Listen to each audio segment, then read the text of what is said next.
right, y'all, welcome back. I'm Lara Williams. This is another episode of Sonographers After Dark. So, I've been kind of on this accreditation track, and I want to keep going that way because something I'm passionate about. While I'm not all that passionate about accreditation, quite honestly, I'll be really truthful about that. I am passionate about quality. And so it kind of goes hand in hand.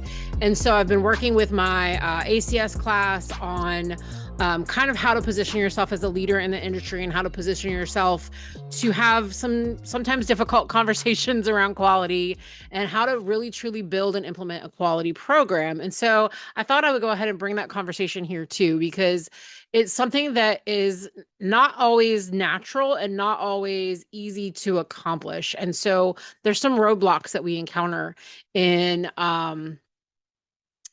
getting an Echo Lab accredited or even an ACR accreditation, AIUM accreditation for OBGYN. I've done those as well.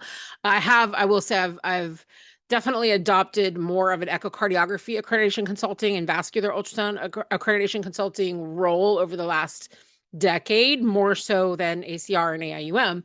But I think just in general, quality, it applies overall, right? And so, I think that anytime we go to put together a quality program, we're going to have some roadblocks that we have to plan for ahead of time, and then, tweak on the side and just kind of go with the flow and figure it out as we go. Because, again, you're dealing with a lot of different personalities. And I think one of the things, I talked recently with another sonographer about understanding how to have difficult conversations and also understanding personality types.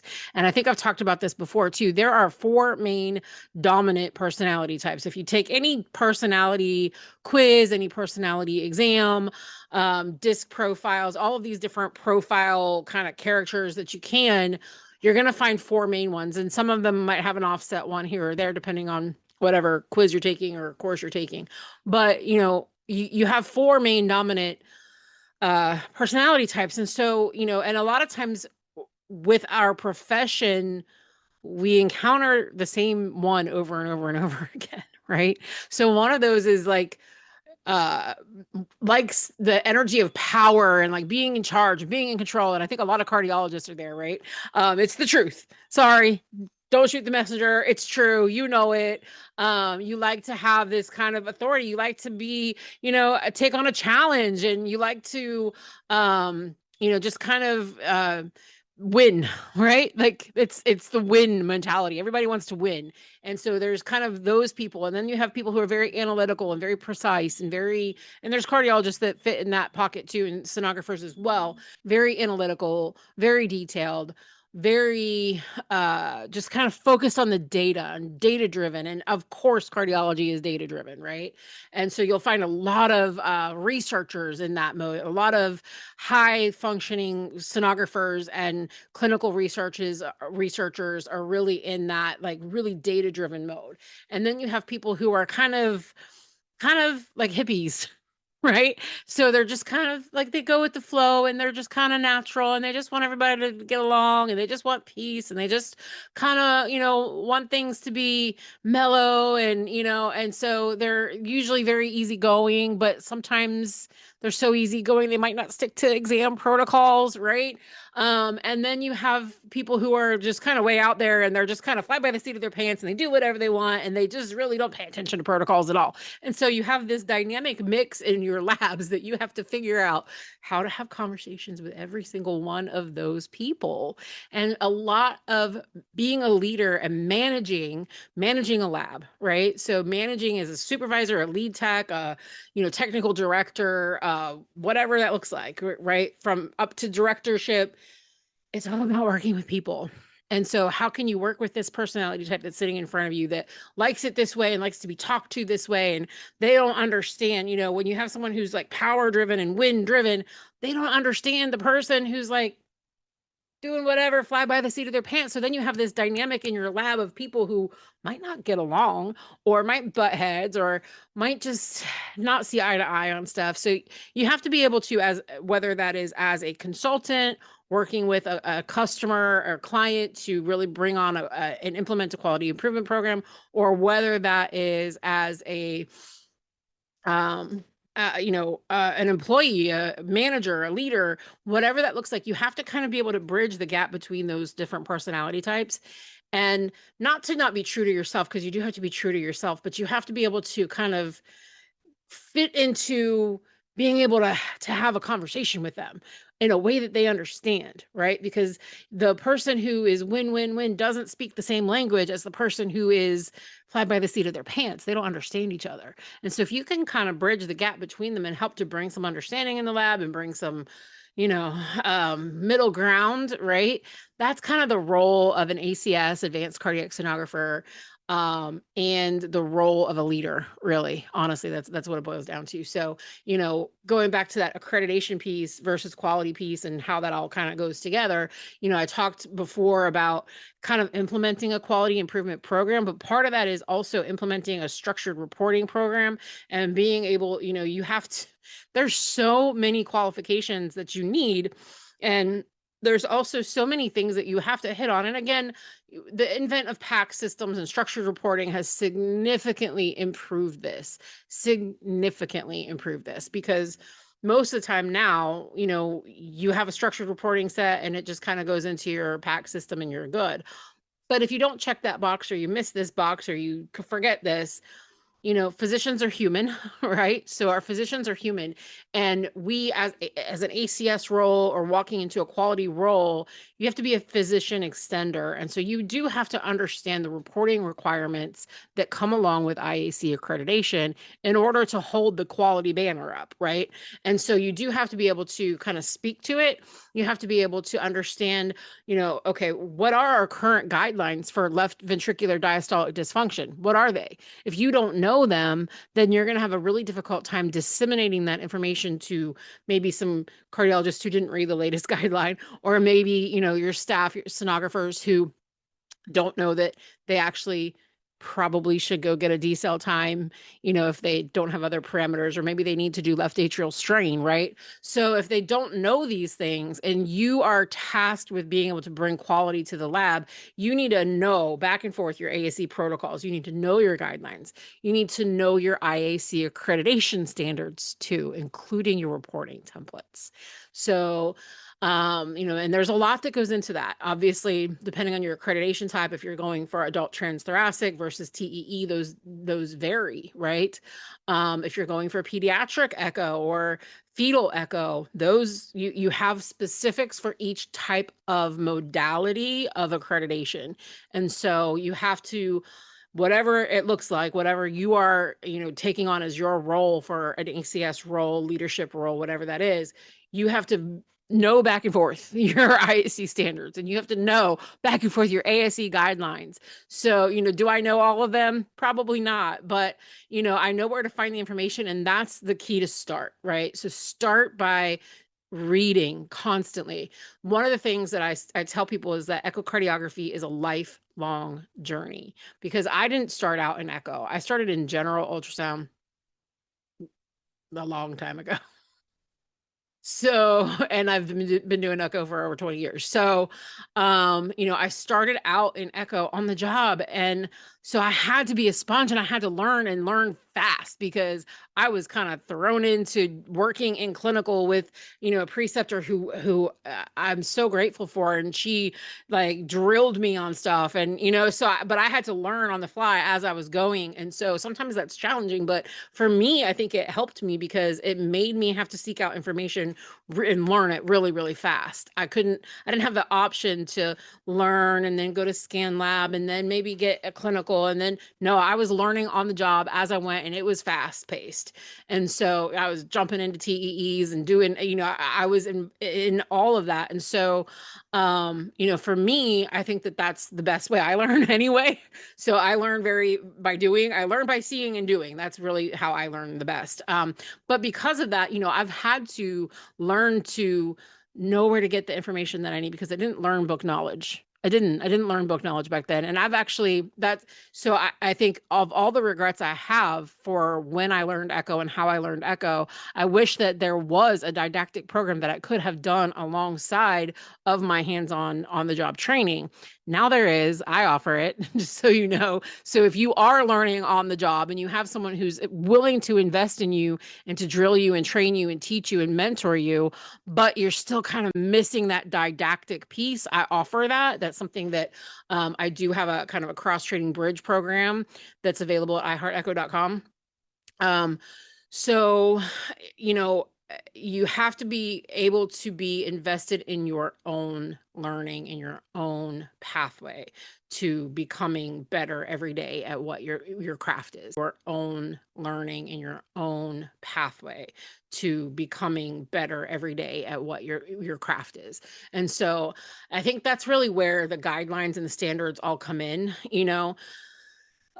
Some people I've heard a lot of, you know, when I've walked into labs and they're like, well, you know, all this stuff we have to do for these standards, and you know, we've done it this way for so long. I'm like, yeah, I understand that, but you know, the IAC has a guideline and standard that's set for their accreditation, and this is our bare minimum. This is our standard. This should be standard of care across the board for every patient that has an echo, not just for maybe centers of excellence, because I can guarantee you that this standard is a base model for centers of excellence. They build upon it and they go above it and they go beyond that. And they do everything necessary to investigate whatever it is that they are looking at with their patient to make sure their patient gets the best care possible. And so, you know, I think if we look at the standards as this bare minimum, this is what we have to do.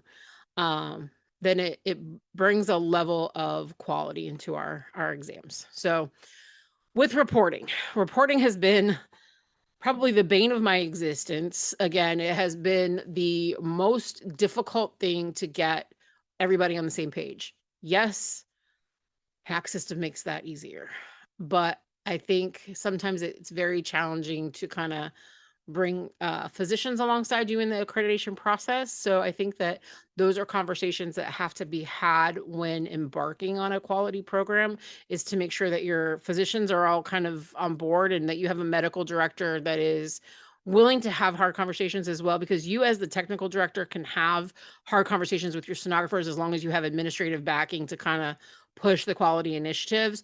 But usually with medical staff, there has to be a quality initiative there too. And so, and that has to have hospital administration backing and support. And so I think, you know, before you kind of dig into getting a quality program set up anywhere, you have to understand the administrative back end and make sure that administration's on board, that there's, you know, protocols for what happens if we don't follow these. What if there's discrepancies? What if there's significant issues that we find in these accreditation things and quality initiatives? Then what do we do?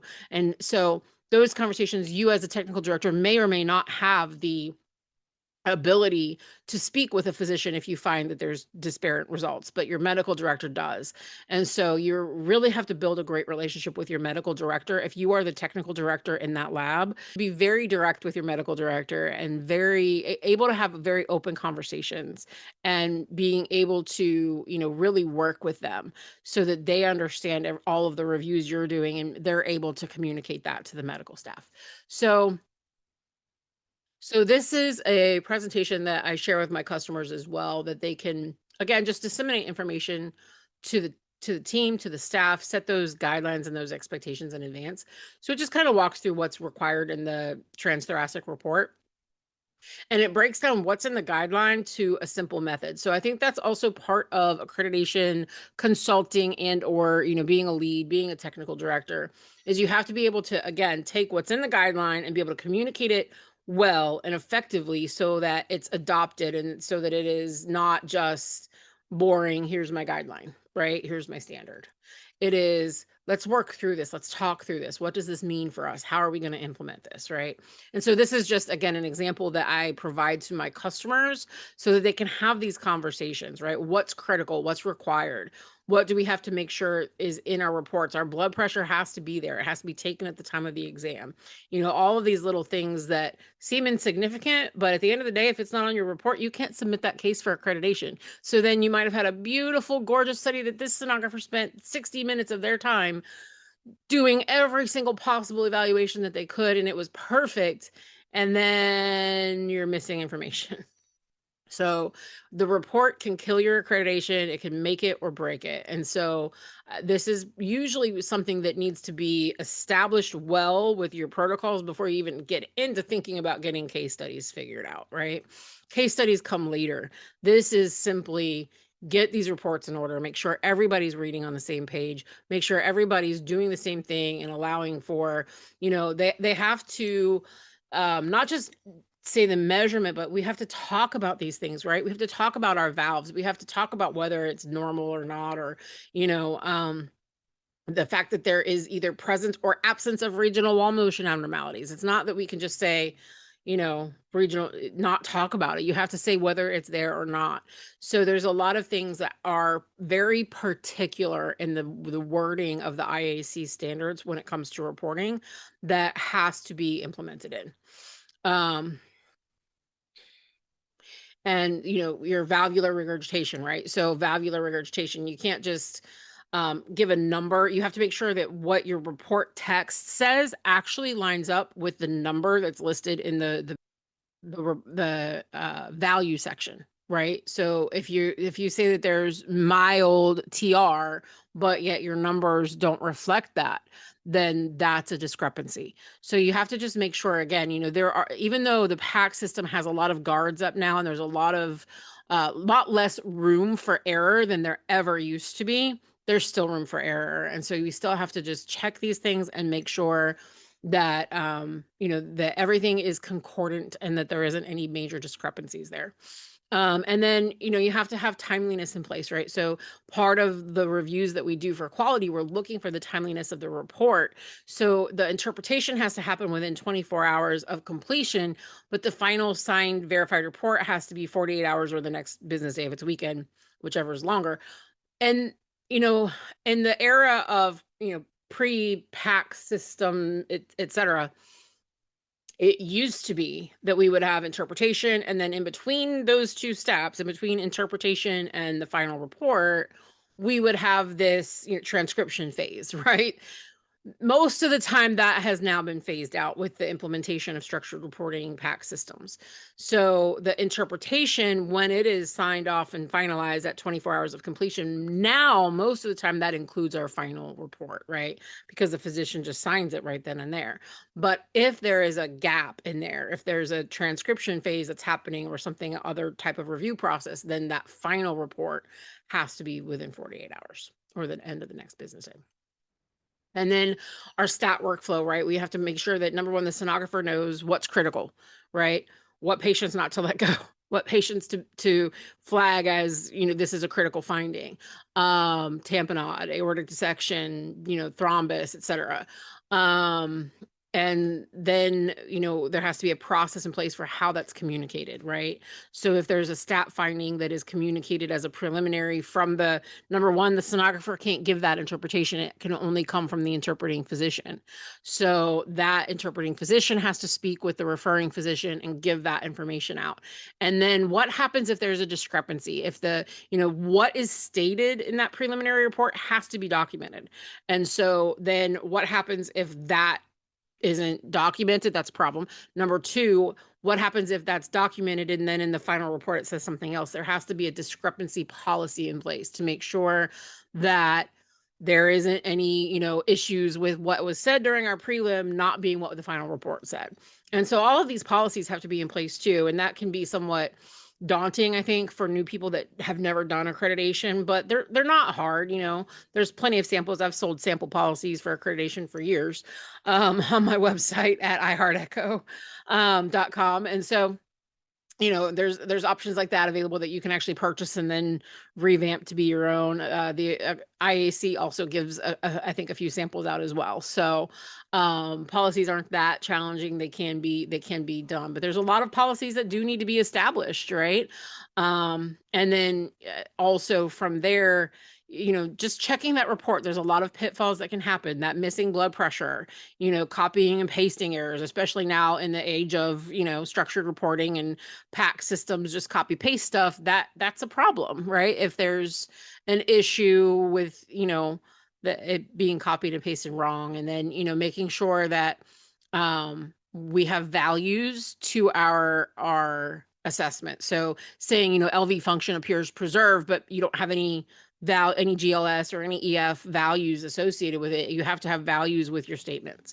And then any, data not matching what's actually in the text either. And, you have to make sure it's complete, includes all the patient demographics, all the information that you need, and does it answer the clinical question? Because ultimately the images along with the report, that's our only witness to the exam, right?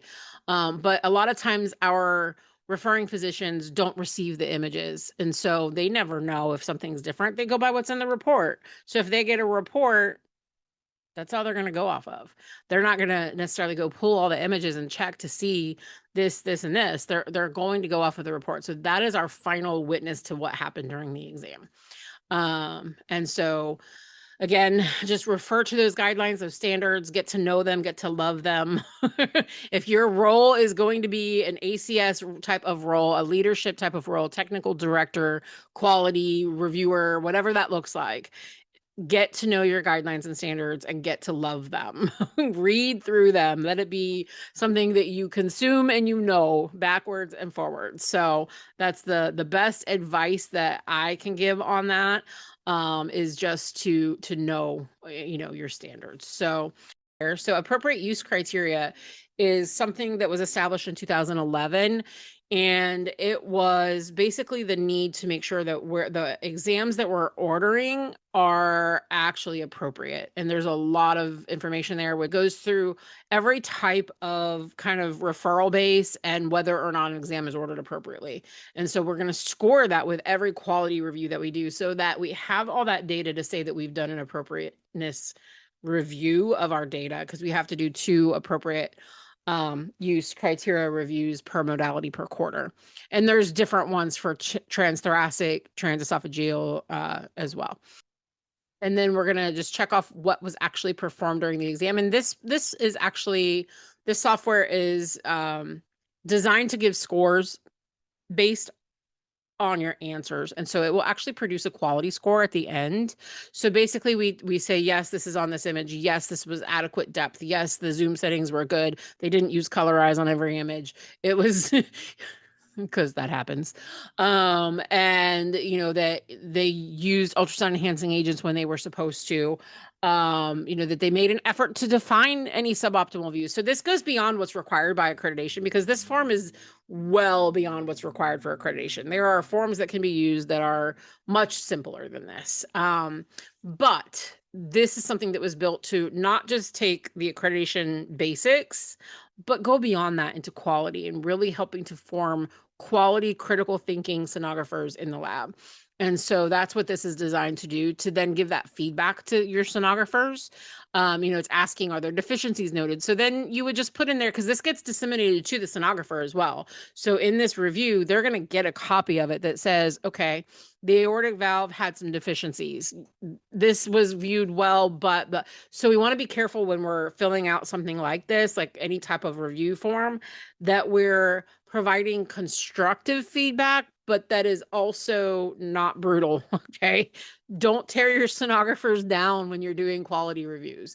That would be very, very bad. So we want to make sure that, everything is included, right? So under diastology, did they include left atrial reservoir strain, if it was indicated? So they're getting scored for all of these things. And then again, at the end, it just it pops out this quality score that basically says, okay, they did good. So we're going to go ahead and select our quality score. So this one's a 98%. So that says that, the sonographer did great. Again, that just kind of helps to make sure that everything that needs to be done is done. And it also creates an objective way to look at our staff results, right? So one of the things that can be difficult is if you're just subjectively looking at each image review, then you don't have a standard to go off of. So doing a reporting system like this or a checkoff system, whether that's paper format that you create on your own or using a software like what I've created with our DIY accreditation tool, it is pertinent to make sure that you score for quality purposes your exams. If you're doing a full quality review and you're reviewing and critiquing and all of that, that you are using the same standard for every time you review a case. And there's a peer review level and a quality review level, right? So you're going to want your other staff members and sonographers to participate in a quality peer review program, whatever that looks like. Have them do one case a month or whatever that is. But then from a quality perspective, you should also be doing a quality, full-blown quality review on these cases, at least 1 or 2 per sonographer per month. That's usually what I would recommend for a sonographer. So to really have a robust program happening where you can see growth patterns, you can see improvement, you can see decline, you can see, any changes going on in the lab, you'll be able to really see that overall. And then you can report back on each sonographer and then lab wide, where's our growth, where's our change?